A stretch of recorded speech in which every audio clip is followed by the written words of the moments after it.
money's on the screen tonight. Secrets out in plain sight. Luxury homes at half the price. Alright, you guys, this video is about a website called Furnished Finders. Just so you guys know, this was one of the most viewed videos on my channel, and I decided to give a second view to share some of the thoughts that I have. Make sure to watch this video till the end if you're interested in getting more bookings that are going to be the midterm, month to month, or the longer term. Now, I was trying to figure out why I got so many views. It's literally the most viewed video on my channel, and I figured out that people are tired of the short-term rental platforms like Airbnb that could literally refund a guest without any reason.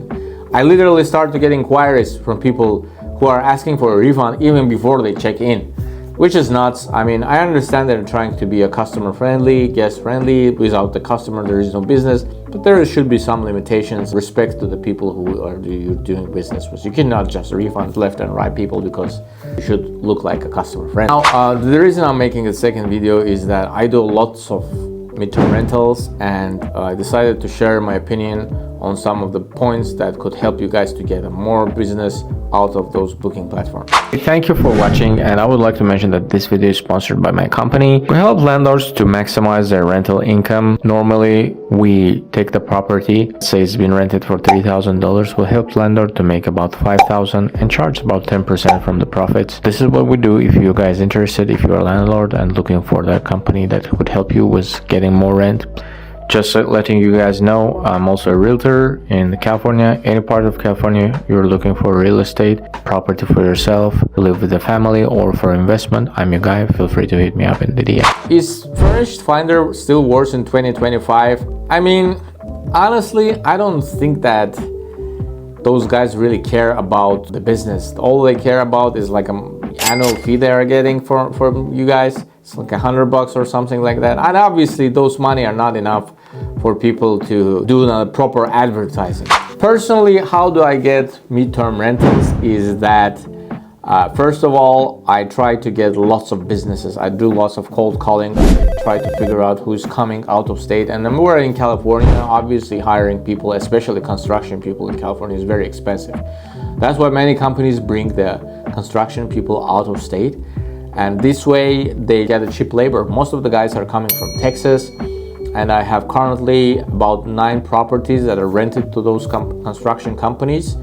And it's a win-win situation because instead of paying Motel 6 extended stay type of stay, like $3,000, they're paying almost same amount of money, but they're getting kitchen, utensils, everything.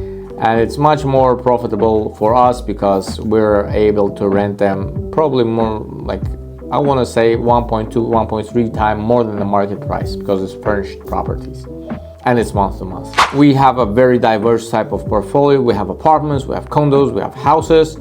Really depends what type of clientele you want to work with, if you want to diversify. But personally, I think that the best way is to keep it very diverse, you know, to have this and that. Whenever people want a different type of thing, you can just offer anything. In real estate, the good thing is that it's really, really hard to fail. If you're playing smart, you'll probably not fail. Now, other type of clientele I have is the people who, I don't want to call them illegal immigrants, but they are not properly documented. And most of the time, those type of people have a hard time finding a decent housing. As an immigrant myself, I think that it's fair to help everyone as long as they're honest and they're adding value to this country. The problem with this type of business is that if you will go to the traditional landlord, most of the time traditional landlord would ask for 1 month's deposit, if not for 2 months. And most of the time, these people are short on cash. They're, you know, hardworking people. They wake up early in the morning, they go to the work, but they're not really cash heavy. So what I do, I get a little bit of deposit, you know, just to cover minor stuff with the furniture or, you know, damage to the house. And then I get little higher monthly payments. So it's again a win-win situation. You know, they get a house instead of Motel 6 type of room, and we get paid more. So these are the 2 main, I would say, direct booking type things that I'm getting instead of Furnished Finders. I used to advertise on Furnished Finders, but unfortunately, it's not really that kind of wide advertising. If you're located in a very strict market, not like us in Southern California, what I would do, I would just go in on Instagram, start posting, make YouTube videos, TikTok lives, and let people know that your business exists, why they should come and stay with you, why you're better than Model 6. This way you attract more and more customers than you would on Furnished Finders. Unfortunately, I think that website doesn't even realize how much potential they have. There is literally any website that would offer month-to-month bookings.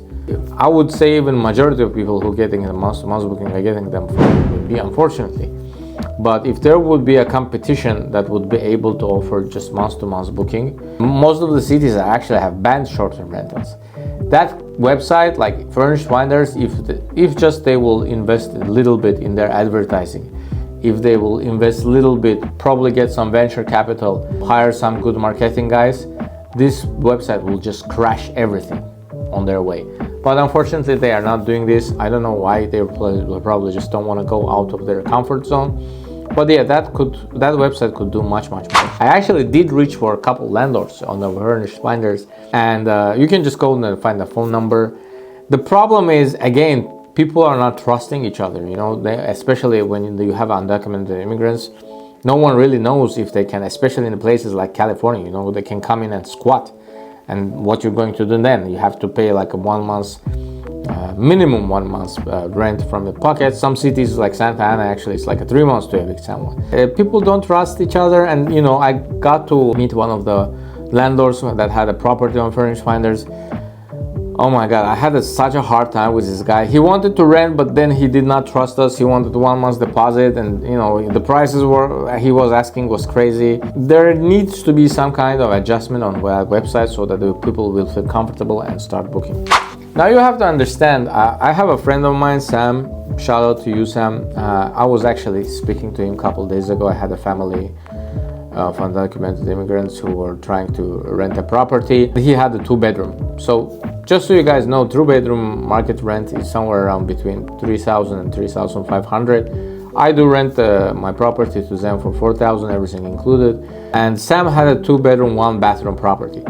So he called me actually that day that I was going to rent our 2-bedroom to those guys, and he was like, "Hey, how's it going? I want to rent my property. I want to get like $5,000 a month." I mean, you have to be realistic. In order to get $5,000 a month, you have to have a top-notch property, which is not. It's like a B-class type of property.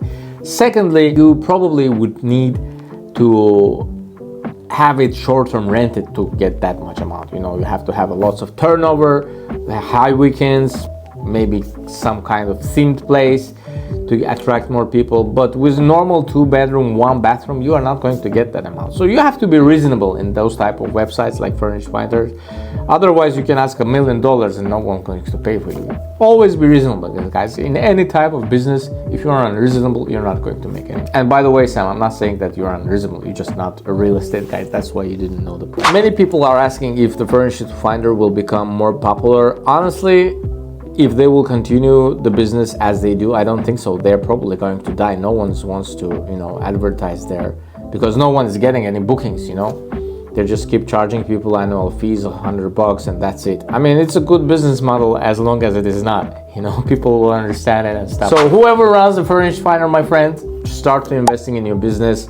Trust me, you got lots of potential. People like me are going to put our properties there.